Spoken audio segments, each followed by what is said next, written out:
Goeiemôre gemeente. Het is goed om weer vandag saam met julle in die erediens te mag wees. Lekker om julle gesigte te sien. En as ek hier by julle is dit altyd warm in my hart. Dankie vir die voorreg dat ek die diens mag lei vanoggend. As daar besoekers is, baie welkom. Ons toetrede lied wat ons staande gaan sing is lied 151.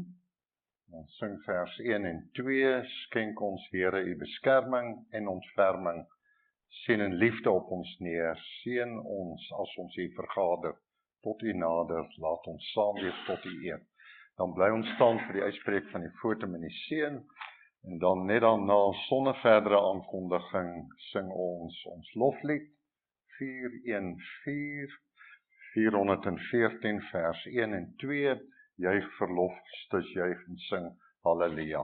Maar nou ons toetrede lied 151 vers 1 en 2 staande.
As die Here die huis nie bou nie, swoeg die wat daaraan bou te vergeefs.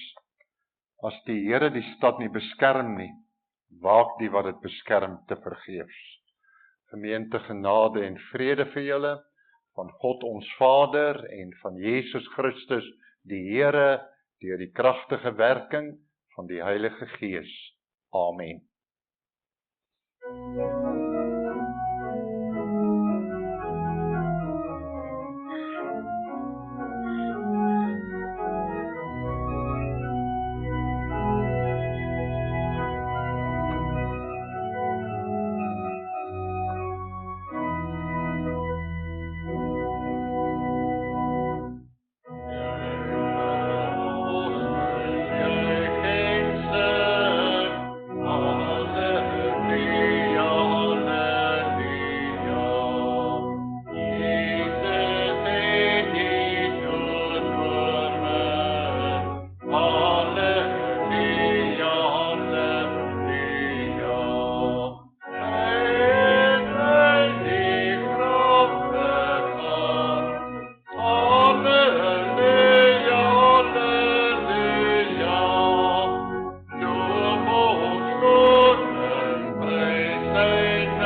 Broers en susters, ons het teen God gesondig. Ons het gedoen wat verkeerd is in sy oë. Laat ons ons lewe ondersoek en onsself vergewis van ons sonde en liefdeloosheid. Hoor die wet, soos wat Jesus het opsom in Markus 12 vers 18 tot 31. Een van die skrifgeleerdes het hulle hoor redeneer en het nader gestaan. Toe hy sien dat Jesus hulle 'n goeie antwoord gegee het, vra hy hom: "Wat is die heel grootste gebod?" Jesus antwoord hom: "Die eerste is: Luister Israel, die Here ons God is die enigste Here. Jy moet die Here jou God lief hê met jou hele hart en met jou hele siel en met jou hele verstand en met al jou krag. Die tweede is: jy moet jou naaste lief hê soos jouself. Geen ander gebod is groter as die twee nie." Ons weet nou dat ons sondig en doen wat verkeerd is in die oë van die Here. Laat ons skuld bely. Kom ons sing Sang 387 vers 1 tot 3.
Broers en susters, ons het sopas deur ons sang ons sonde voor God bely.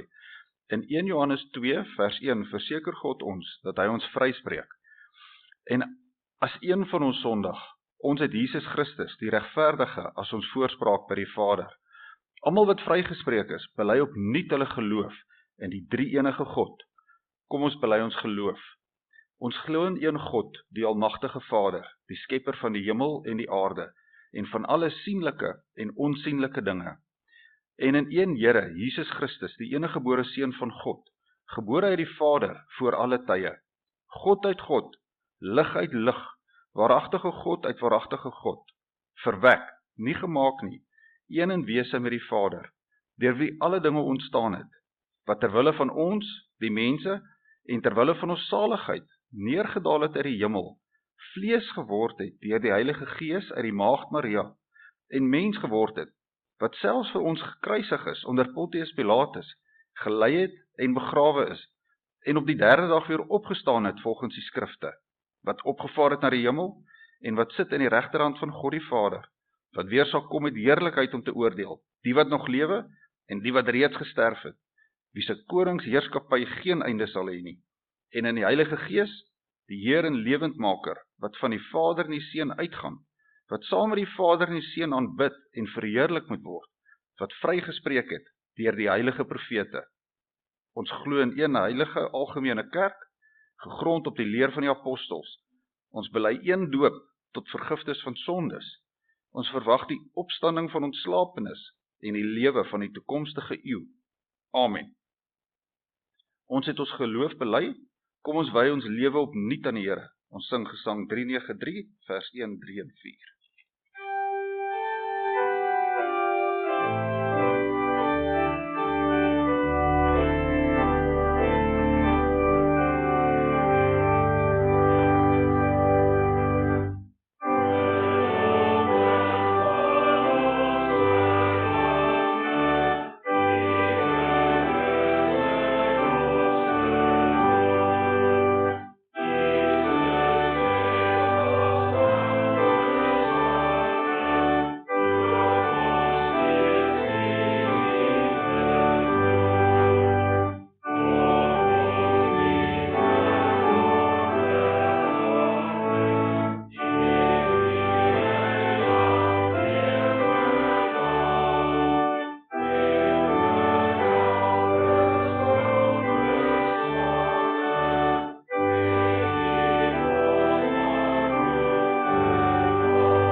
Gemeente, terwyl ons so bly sit, kom ons bid saam. Liefdevolle en genadige God, ons hemelse Vader, ons Verlosser, ons Trooster, ons het weer die voorreg om vandag saam in die huis te mag kom. Hier waar ons in U teenwoordigheid kan verkeer, hier waar ons U naam kan grootmaak en na U woord kan luister en weer nuwe moed en krag kry vir die week wat voorlê. Ons is begenadigde sondaarmense, Here. Ja, sondaars, maar tog vrygekoop deur die bloed van ons Here Jesus Christus, wat aan die kruis vir ons gesterf het, sodat elkeen van ons U kinders genoem mag word. Daarom wil ons ook weer ons harte en ons lewe opnuut aan U toewy. Wil ons bid, Here, dat U deur U woord bekering in ons lewe teweeg sal bring. Dat ons harte sag mag word, en dat ons in liefde voor U en teenoor mekaar sal optree, want ons lewe in 'n harde wêreld, 'n wêreld wat baie keer net gekenmerk word deur liefdeloosheid, geweld en haat. Gee Here dat daar in ons lewe ruimte vir U sal wees, vir U liefde, vir U genade, dat ons dit sal wil ontvang en wil uitdeel, dat ons ook sal wees soos 'n fontein met lewende water, wat stroom na elkeen wat met ons in aanraking kom. Dankie Here vir U kerk. Dis hier in die kerk waar ons saam bly kan wees oor die hoop wat ons het, wat in ons harte brand, dat hierdie aardse tydelike lewe eendag verby sal wees, en dat ons dan in die ewige vrede by U in die Vaderhuis mag lewe. En dankie Here dat ons ook hier liefde, U liefde met mekaar mag deel, dat ons mekaar mag aanraak met die liefde waarmee Jesus ons kom aanraak het. Liefde wat kan vergewe, liefde wat nie boekhou van die kwaad nie, liefde wat jouself nie in die eerste plek stel nie, maar bereid is om op te offer vir ander, en soveel te meer ook alles oor te hê vir U kerk op aarde. Dankie dat ons so kerk en gemeente mag wees. Here, mag ons tog net meer en meer mense so na U woord toe trek, na U huis toe trek, sodat ons 'n skare van mense mag wees, wat hierdie pad van geloof deur die wêreld loop, ons ligte kan laat skyn tot die donkerste uithoek van hierdie wêreld. Daarom bid ons ook vir die wêreld waarin ons lewe. Gee dat daar vrede mag kom. Vrede in die wêreld, dat nasies mekaar nie hoef te vernietig en te verskeur en dood te maak nie, maar dat nasies mekaar eerder nader na U toe lei. En so bid ons ook vir ons huise, vir ons huisgesin, ons families. Dit is vir ons belangrik, ons gesinne en families, dat ons rondom U altare gereeld by mekaar sal kom, dat ons nog sal buig voor U, en dat U woord ook die rots van elkeen van ons huise en lewens sal wees, waarop ons lewe sal wil bou, en waarop ons gesinswaardes en ons familieordes kan vestig. Dink ook aan hulle wat siek is, wat swaar kry, wat met probleme worstel. Baie keer voel dit asof daar nie meer uitsig is op die toekoms. Weet mense nie meer waarheen nie. Maar Here, naby U en in die skuilte onder die vleuels van beskerming is daar altyd hoop, is daar altyd uitkoms. En kan ons weer soos ons by U skuil, wees soos die arende wat opstyg met nuwe krag en met geloof en lus die lewe aandurf. Gee genesing waar dit nodig is, gee troos waar daar hartseer is, en bring ons almal saam naby U. Here, spreek nou tot ons, maak ons harte oop vir U woord, dat U woord nie leeg na U toe terugkeer nie, maar sal doen in ons lewe wat U graag wil hê die woord moet doen. Ons bid dit om Jesus Christus ontwil, ons Here en Verlosser. Amen. Broers en susters, die skriflesing vanoggend is uit die Evangelie volgens Markus. En ons lees uit Markus 3, vers 20 tot 35. Markus 3, vers 20 tot 35. En die opskrif by hierdie gedeelte is die lastering teen die Heilige Gees. Kom ons luister na die woord van die Here. Daarna het Jesus huis toe gegaan. 'n menigte mense het weer saamgedrom, sodat daar selfs nie geleentheid was om 'n stukkie te eet nie. Toe sy familie hiervan hoor, het hulle gegaan om hom te gaan haal, want hulle het gesê hy het van sy kop afgeraak. Die skrifgeleerdes wat van Jerusalem afgekom het, het gesê hy is van Beelzebul besete. En dit is met die hulp van die aanvoerders van die duiwels dat hy duiwels uitdrywe. Jesus het hulle nader geroep en hulle met voorbeelde geantwoord. Hoe kan die Satan uitdrywe? As 'n koninkryk onderling verdeeld is, kan daardie koninkryk nie bly staan nie.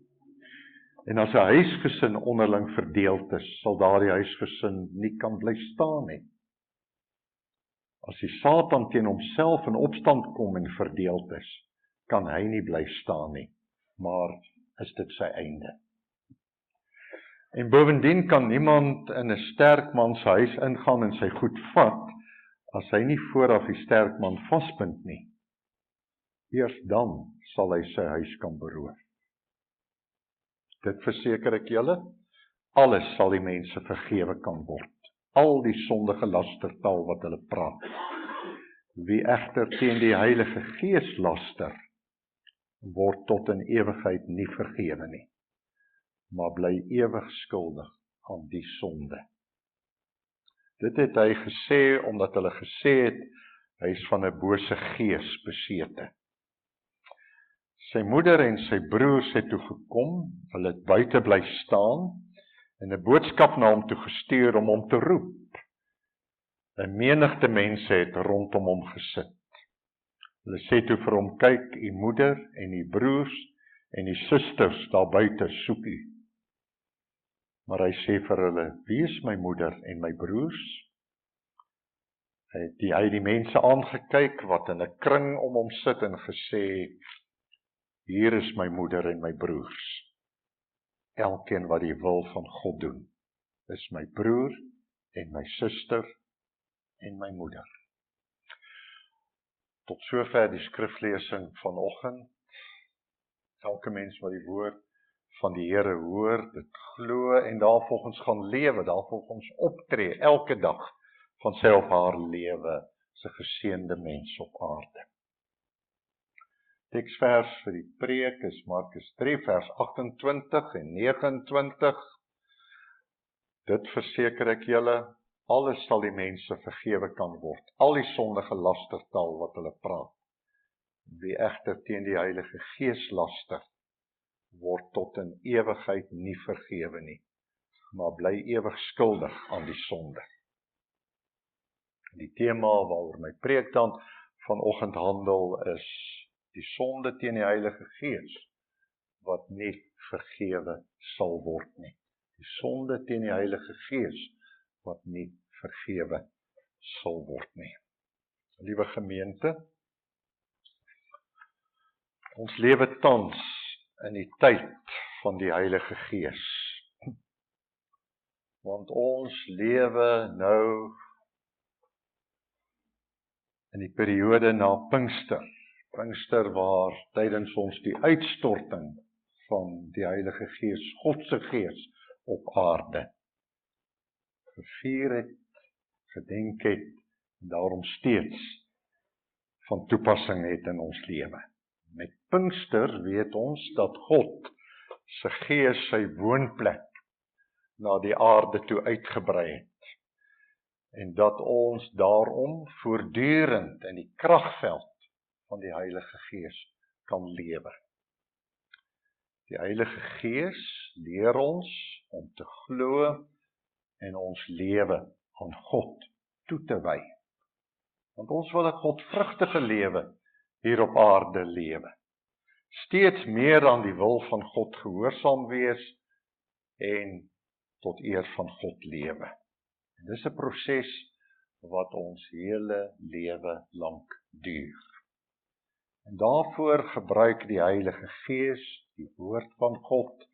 En dit sluit natuurlik die evangelie oor en van Jesus Christus in, wat Jesus ons geleer het. Maar in hierdie proses, waar ons al hoe meer nader aan God wil lewe, die Heilige Gees wil toelaat in ons lewe, kan ons stagneer en verslap. Ons kan, so lees ons ook in die Bybel, die Heilige Gees bedroef, hartseer maak. Hier dink ons byvoorbeeld aan Efesiërs 4 vers 30 waar ons lees, moenie die Heilige Gees van God bedroef nie, want hy het julle as die eiendom van God beseël met die oog op die verlossingsdag. Ons kan die Heilige Gees ook weerstaan, hartseer maak deur bitterheid in ons harte, woede, vuil taal wat ons gebruik. In 1 Tessalonisense 5 vers 19 lees ons ook dat ons moenie die Heilige Gees teenstaan nie. Letterlik staan daar moenie die Gees blus nie, deur sy leiding, die woord of profesie te ignoreer en te onderdruk in ons lewe. Ook in Handelinge 7 vers 51 hoor ons van weerstand bied teen die Heilige Gees, soos heidene, deur hardnekkig te weier om gehoorsaam te wees aan God se opdragte. Dis alles maniere hoe ons die werking van God se Gees in ons lewe kan teengaan. Mens kan dit ook sonde teen die Heilige Gees noem.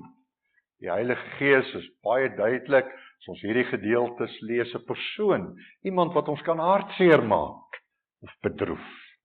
En dis nie goed nie. Dit is sonde. En ons moet dan daaraan aandag gee, dit regstel. En ons kan dit doen deur weer met die regte gesindheid in ons harte hiervoor aan te kweek. Ons harte oop te stel vir die woord van die Here. Die Heilige Gees toe te laat om in ons lewe sy rol te speel. En God sal dan daardie nalatigheid of verslapping vergewe. God vergewe hierdie sonde teen die Heilige Gees. Maar dan lees ons ook in die woord van die Here van 'n spesifieke sonde teen die Heilige Gees wat nie vergewe sal word nie. Wat ook bekend staan as die onvergeeflike sonde teen die Heilige Gees. Ons lees hiervan in ons voorgelese hoofstuk waaruit ek vanoggend voorgelees het uit Markus 3 en parallelle gedeeltes in Matteus 12 en Lukas 11 en 12. En volgens hierdie gedeeltes kan elke sonde en lastering die mens vergewe word. Maar die lastering teen die Heilige Gees sal nie vergewe word nie. En ek dink ons moet hierdie woorde van Jesus baie ernstig opneem. Want ons leer tog in die Bybel, ons leer dit ook in God se woord dat al ons sonde vergewe kan word. Hoe is dit nou dat ons van een sonde hoor wat nie vergewe kan word nie? Want so het ons geleer, as jy jou sondeskuld voor God bely, word dit mos deur God vergewe. Ons lees dit op baie plekke in die Bybel, Ou en Nuwe Testament. In die Ou Testament hoor ons byvoorbeeld baie keer, elke keer by die nagmaalsviering, so ver as wat die ooste verwyder is van die weste, so ver verwyder God ons oortredinge van ons af. Jesus het tog vir al ons sondes gesterwe.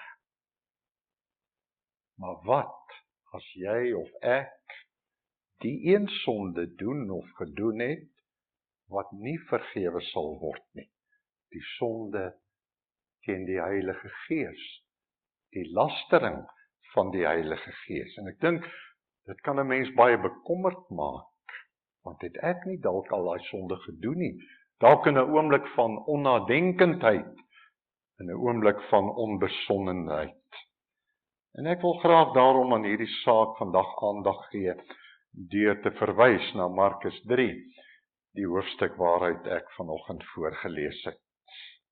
Om agter te kom, wat bedoel Jesus met hierdie woorde? As hy sê, dit verseker ek julle, alles sal die mense vergewe kan word. Al die sondige lastertaal wat hulle praat, maar wie egter teen die Heilige Gees laster, word tot in ewigheid nie vergewe nie, maar bly ewig skuldig aan die sonde. Ook in Lukas 12 vers 10, parallelle gedeelte in die Lukas Evangelie, lees ons, elkeen wat teen die Seun van die mens iets sê, kan vergewe word. As jy iets teen Jesus gesê het, kan dit vergewe word. Maar hy wat teen die Heilige Gees laster, kan nie vergewe word nie. Nie alleen gewigtige woorde nie, broers en susters, maar dit kom uit die mond van Jesus self. En daarom kan ons nie maar net sydelings hiervan kennis neem nie. As ons erns wil maak met ons geloofslewe en die manier hoe ons voor God lewe, en daarom sal ons dieper moet delf om agter die kap van die Bybel te probeer kom wat die betekenis hiervan is. Markus 3, geleesde gedeelte, is 'n baie boeiende, maar ook spannende verhaal. Dit sit vol spanning in hierdie gedeelte. Die gedeelte begin hier in vers 20 deur te sê, daarna het Jesus huis toe gegaan. Nie sy eie huis nie, ook nie sy ouer huis nie, die huis waar hy waarskynlik dan daardie geleentheid vertoef het. En ek wil graag vir u uit hierdie gedeelte die prentjie skets wat hier aan die gang is. Die woorde huis toe gaan beteken dat Jesus hom onttrek het aan die menigte, die skare mense wat na hom toegeloop het en hom begin volg het en by hom uitgekom het. Want ons lees in 'n paar verse terug in hierdie hoofstuk van die groot toeloop van mense agter Jesus aan. Nie net vanuit Galilea nie, maar ook vanuit Judea, uit Jerusalem so staande daar, en van Idumea, en selfs van oorkant die Jordaanrivier, en van die omgewing van Tyrus en Sidon, het daar mense in groot getalle na hom toe gestroom. Geweldig baie mense het om hom saam gedrom, toe hulle hoor wat Jesus alles doen en sê. En so baie was die mense dat weens die gedrang van die mense rondom hom, het Jesus op 'n punt gesê vir sy disippels, hou 'n skuitjie gereed, dat ek daarin kan klim, om te kan ontsnap van die gedrang, van dat hulle die mense my nie vertrap nie, Markus 3 vers 9. Jesus het in daardie tyd, so lees ons ook, baie mense gesond gemaak, sodat almal wat aan een of ander siekte gelei het, so lees ons, hom oorval het, om deur hom aangeraak te word. En as daar mense was wat deur 'n onrein gees besete was, en hulle sien vir Jesus, het hulle voor hom neergeslaan en geskreeu, dit lees ons ook, u is die seun van God. Maar Jesus het hulle uitdruklik belet om nie bekend te maak wie hy is nie. So lees ons dit ook. En daarna het Jesus teen die berg opgegaan, en daar lees ons dan, het hy die disippels as apostels aangestel. En dan lees ons, en toe het Jesus huis toe gegaan, maar die menigtes het hom bly volg, en daar by die huis saamgedrom. En 'n mens kan aanvaar, hulle was luidrigtig geweest, hulle wil hê, hy moet na hulle toe kom. Sommige het waarskynlik seker nog geskreeu, en ander op die grond neergeslaan, en hard uitgeroep, u is die seun van God. Kom help my, kom red my, kom raak aan my. Dit was so erg, so staan dit daar dan geskrywe, dat daar nie eers tyd was om 'n stukkie te eet nie. Jesus se familie het gehoor wat daar gebeur het. Hulle het gesien dat die menigte so toesak op Jesus, dat hy skaars rus kon kry. En sy familie is bekommerd en begaan oor hom. Buitendien is dit ook lewensgevaarlik as iemand die toesegging kry dat hy die seun van God is. Mense kan hom daaroor aanspreek en hom laat skuldig bevind, selfs doodgemaak word daaroor. En daarom is sy familie haastig om vir Jesus te kom haal. En in die proses sê hulle, Jesus moes van sy kop afgeraak het. Hy het kop verloor, sê sy familie. Maar daar speel nog baie meer as dit hier, broers en susters. In die Joodse kultuur van toentertyd was familiebande baie heg, baie kosbaar. Jy bly getrou aan jou familie, wat ook al gebeur. Jy bring jou familie nie in skande en verleentheid nie. Jy hou jou binne die familieordes. Want nou het Jesus 'n optrede. Dit wat hy doen en dit wat hy sê, spanning in die gemeenskap veroorsaak, by baie mense. Hy trek aandag by baie mense. Hy roep weerstand op by baie mense, veral by die godsdienstige leiers en skrifgeleerdes. En so is hulle bang, bring hy skande oor sy familie, wat vir hulle so kosbaar is. En daarom wil hulle hom kom haal, terugbring binne die veilige, bekende raamwerk van die familieverband. En daarom klink hulle woorde aanvanklik hard as hulle sê, hy het van sy kop af geraak. Sy kop het hom verlaat. Maar agter hierdie woorde skuil daar angs, besorgdheid en skaamte. Natuurlik het die godsdienstige leiers ook hiervan gehoor. Hulle ook kennis geneem van wat Jesus gesê het en gedoen het, en die skare mense wat agter hom aantrek en saamtrek, en hulle het ook verneem wat daardie mense sê, en dat hy selfs bose geeste uitgedryf het. Hulle, die leiers, die skrifgeleerdes, beskou hulle self as die bewakers van God se wet. En hulle bepaal hoe die wet van God geïnterpreteer moet word. En die skrifgeleerdes sien Jesus se optrede val buite hulle verstaan en interpretasie van die wet. Want die skrifgeleerdes kyk deur een bril. Hulle interpretasie van die wet van God is hulle manier van sien, en as hulle hierdeur na Jesus kyk, kan hulle niks anders sien as hy is nie van God nie. Hy kom nie van God nie, hy is van die duiwel besete. Hy werk onder die aanvoerder van die duiwel. Vir hulle is daar net een waarheid, en dis soos hulle dit sien. En hy oortree, soos hulle dit sien, die wet van God. Want kyk, hy maak mense op die Sabbatdag, die heilige dag, gesond. Hy deurbreek hulle reëls, hy praat met 'n ander gesag wat hulle nie ken nie. En daarom wil hulle ook vir Jesus terugdruk binne hulle eie raamwerk van denke, hulle verstaan en interpretasie van die wet van God. Maar hulle woorde is harder as Jesus se familie se woorde. Hulle sê, hy is van die duiwel besete. Wat hy doen, hy sê, kom nie van God af nie, kom van die duiwel af. Dis met die duiwel se hulp dat hy bose geeste uitdryf. En daarom sê hulle, is dit van die duiwel. Dis die duiwel wat hier aan die werk is in Jesus. En hierop reageer Jesus dan.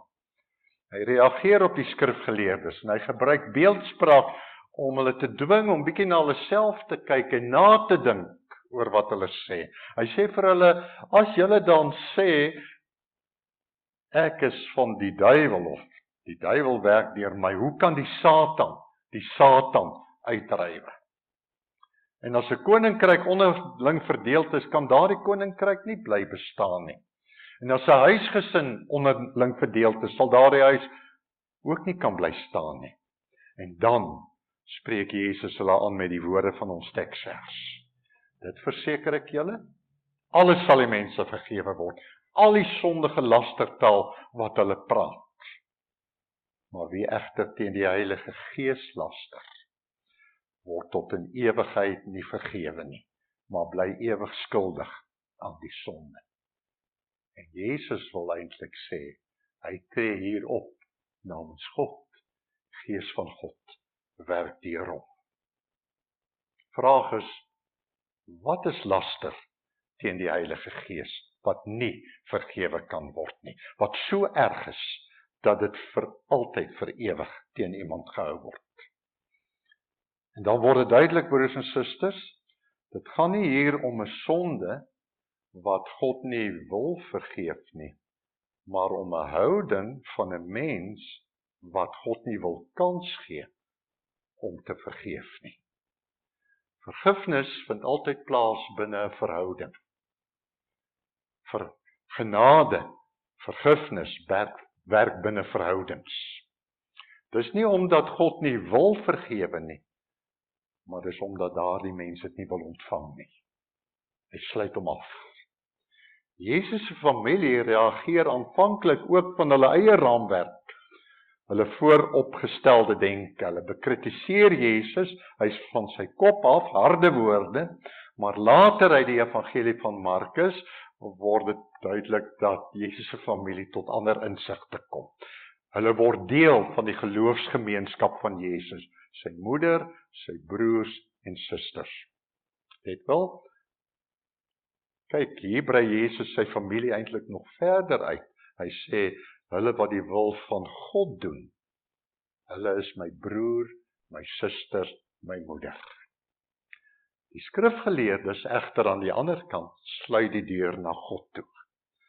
Hulle gee God nie die kans om hulle te vergewe nie. Hulle wil dit nie aanneem nie. Hulle wil dit nie ontvang nie.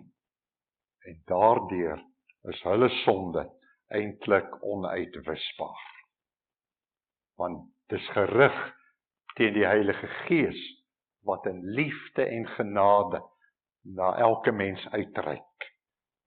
Maar die mens klap God se hand dan van vergifnis weg. Gemeente, ons lewe vandag tans, soos ek gesê het, die tyd van die Heilige Gees op aarde. Dis ook die tyd van die koninkryk van God, wat Jesus met sy koms naby aan ons gebring het. Koninkryk van God is rondom ons. Jesus het dit hier op aarde kom vestig, maar die Gees van God openbaar die koninkryk van God aan jou en my, dat ons dit kan sien. Daar waar God se liefde geleef word, waar sy wil uitgeleef word, word God se koninkryk sigbaar. Ook onder ons, as ons in liefde teenoor mekaar vanuit God lewe, word God se koninkryk sigbaar.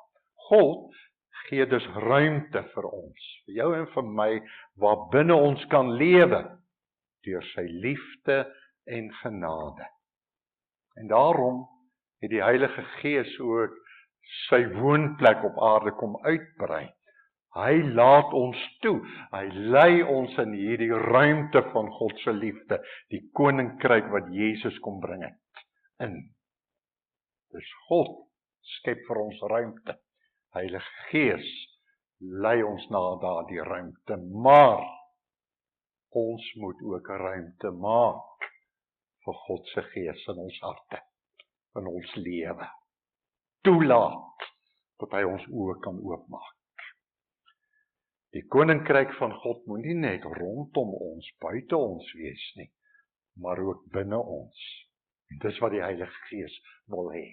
En dis wat Jesus kom doen het, toe hy vanuit God en deur sy Gees hier op aarde opgetree het. Mense kom gesond maak het, mense weer kom rein maak het. Dit was die bedoeling van die Heilige Gees. Dit mag 'n mens nie keer nie. Die Heilige Gees wil hê dat ons van binne af gedring word deur Jesus se liefde. Dat Jesus se liefde ons sal verander. God se liefde moet in ons harte inkom, ons harte sag maak. Liefde vir God en liefde vir mekaar, die groot gebod, moet ons gaan uitlewe. En so kan die Heilige Gees ook God se vergifnis aan elkeen van ons gee en ons daarin laat deel. Maar as ek en jy nie die deur van ons harte vir hom oopmaak en hom toelaat om dit vir ons te gee nie, bly dit buite ons, word dit nie deel van ons nie. Die Here klop deur sy Gees aan elkeen van ons se hart. Is ek en jy bereid om ons harte vir hom oop te maak, toe te laat dat die liefde van God, die liefde van Jesus Christus, ons harte kan leef en werk? As ons die deur doelbewus sluit, doelbewus van ons weghou, pleeg ons die sonde teen die Heilige Gees, laster ons hom, beledig ons God. Sonde teen die Heilige Gees is daarom doelbewuste, volgehoue weiering van 'n mens om God toe te laat in jou lewe, deur sy Gees buite te hou, sodat sy Gees nie God, sodat sy Gees nie geloof in jou en my hart kan plant nie. Sonde teen die Heilige Gees, broers en susters, is daarom eintlik ten diepste net een woord: ongeloof. Ongeloof. Ongeloof, waarmee jy hardkoppig en doelbewus mee bly volhard, deur God nie in jou lewe toe te laat nie. Maar as jy God toelaat in jou lewe, jy laat die Heilige Gees toe, om God se liefde vir hom en jou medemens, jou hart te plant en te laat groei. Jy laat die Heilige Gees toe om jou vas te bind aan Jesus wat aan die kruis vir jou gesterf het, sal elkeen van ons se sonde vergewe word. Want dan is God deel van jou lewe. En hy maak alles heel. Hy vergewe volkome. Want Jesus het aan die kruis vir ons gesterwe, vir al ons sonde. En die Heilige Gees bind dit aan jou en my vas. Daaruit kan ons lewe. Dis ons troos. Amen. Kom ons dank saam. Hemelse Vader, dankie dat ons u kinders mag wees, dat u ons in Jesus Christus as u kinders aangeneem het. Maar so aangeneem het, dat ons werklik u kinders genoem mag word, en dat ons u mag aanroep as onsse Vader. En daarom is die groot gebed wat vandag, vanoggend op ons harte is, dat ons nooit u deur u Gees sal wil buite ons lewe hou nie. Dat ons harte sal sluit vir u en die werking van u Gees, die werking van die woord in ons lewe wat van Jesus Christus getuig. Ons bid, Here, dat u so met ons sal praat, so met ons sal werk, dat u elkeen van ons se oë sal oopmaak, dat ons bereid sal wees om ons harte vir u oop te maak, dat die Gees u liefde en genade en oorvloed ons harte kan uitstort, dat ons daaruit kan lewe. Dankie dat ons dit as gemeente en as gelowiges wat vandag hier is, wil doen. Want dat ons hier is, Here, en oor u wil praat en na u woord wil luister, sê, ons harte staan waawyd oop vir u woord en Gees, en dat u Gees u woord mag gebruik van liefde, genade en vergifnis, dat ons met krag in hierdie harde wêreld kan lewe, vir hierdie wêreld iets kan beteken, om u liefde verder te laat uitstraal. Gaan dan so met ons, die dag wat voorlê, die week wat voorlê, die toekoms wat voorlê. Dankie dat ons weet, ons is nie alleen nie, ons is nie weeskinders nie. Jesus het ons nie as weeskinders alleen gelaat nie. Die Gees van u het gekom, woon in ons harte, hy soek in ons harte 'n woonplek.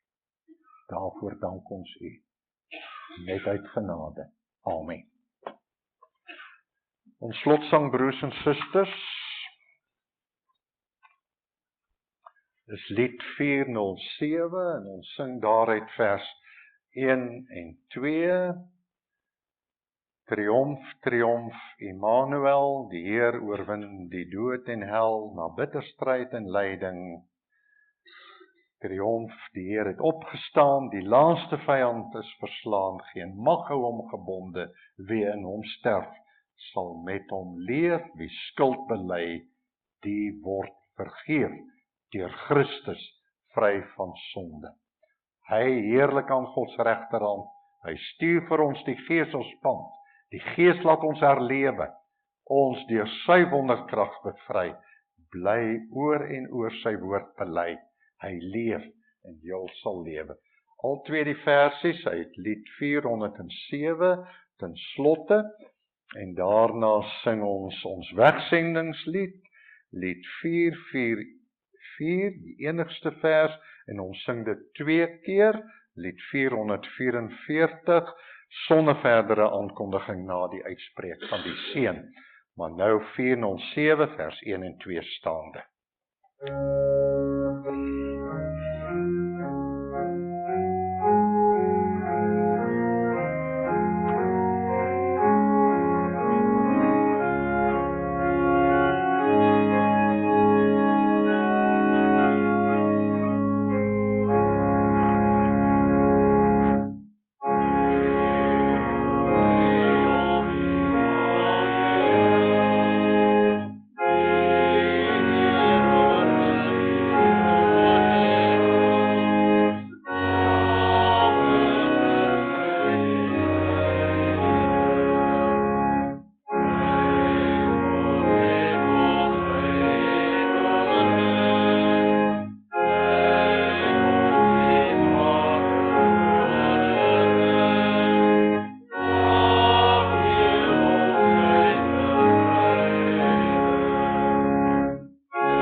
geliefdes, ontvang nou met biddende harte die seën van die Here.